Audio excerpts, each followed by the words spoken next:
After spending decades studying how people deal with setbacks, psychologist Martin Seligman found that there are 3 Ps: personalization, pervasiveness, and permanence, that are critical to how we bounce back from hardship.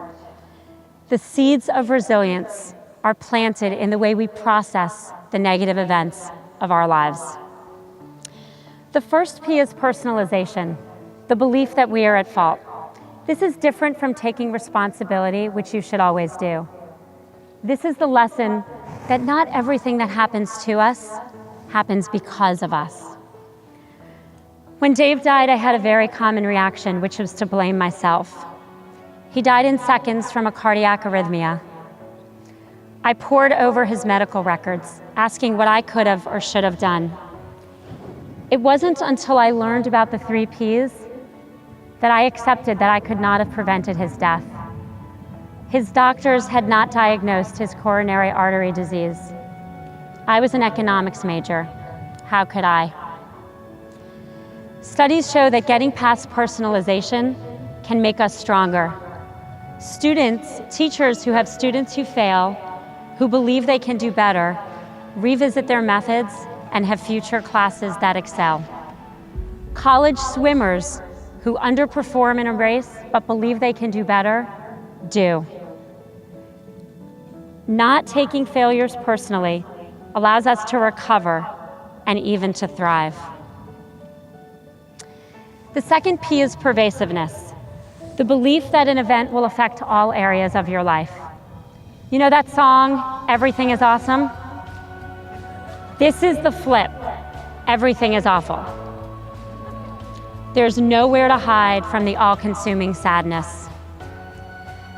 The child psychologist I spoke to encouraged me to get my children back to their routine as quickly as possible. So 10 days after Dave died, my kids went back to school and I went back to work. I remember sitting in my first Facebook meeting in a total haze, thinking, what is everyone talking about and how could this possibly matter? And then I got drawn into the conversation, and for a second, the briefest of all seconds, I forgot about death. That second helped me see that there were other things in my life that were not awful. My children and I were healthy. My friends and family, some of whom are with me today, were carrying us, quite literally. The loss of a partner often has severe negative financial consequences, especially for women. So many single mothers and fathers struggle to make ends meet and don't get the time off they need to care for their families. I had financial security, the ability to take the time off I needed, and not just a job I loved, but one where I was encouraged to spend all day on Facebook. Gradually, my children started sleeping through the night, crying less, and playing more. The third P is permanence, the belief that the sorrow will last forever. This was the hardest by me for far, because for so long it felt like the overwhelming grief would never leave. We often project our current feelings out indefinitely. We're anxious, and then we're anxious that we're anxious. We're sad, and then we're sad that we're sad.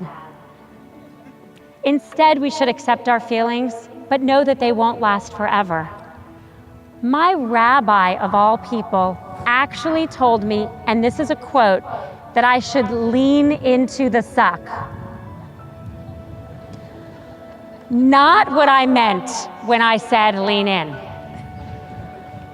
But I wish I had known about the 3 Ps where I was your age, because there are so many times they would have helped me. Day 1 of my first job out of college, my new boss figured out that I did not know how to enter data into Lotus 123.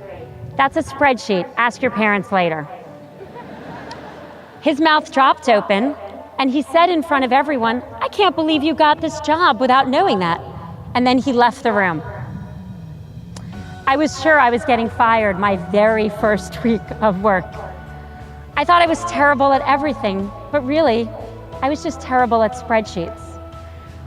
Understanding pervasiveness would have saved me a lot of anxiety that first week. I wish I had known about permanence when I broke up with boyfriends. It would have been a comfort to know that that feeling wasn't going to last forever. And if I was honest with myself, neither were any of those relationships. And I wish I had understood personalization when boyfriends broke up with me. Sometimes it's not you, it really is them. That guy really didn't shower.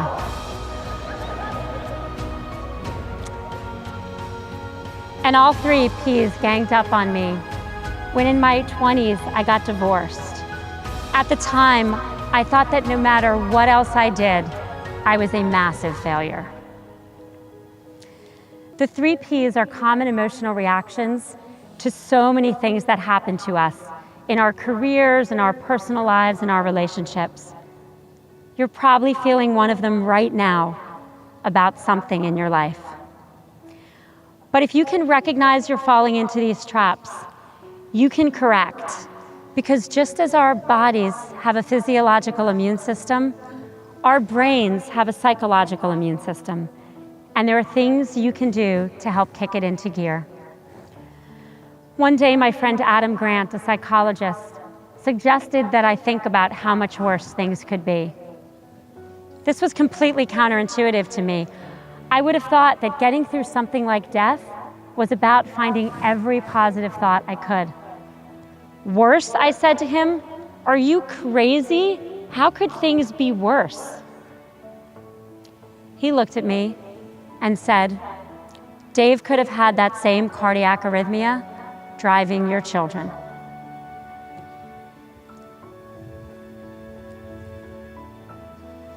The minute he said it, I felt overwhelming gratitude that my children were alive, and that gratitude overtook some of the grief.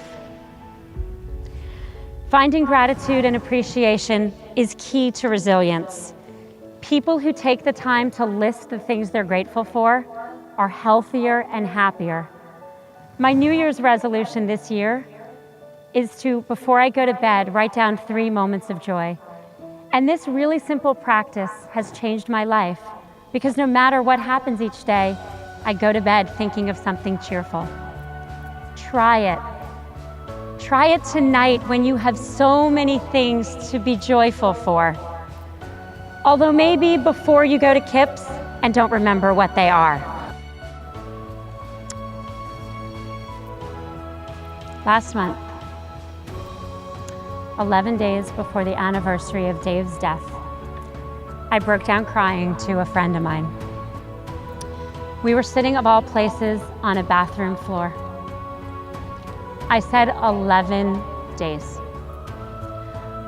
A year ago, he had 11 days left, and we had no idea.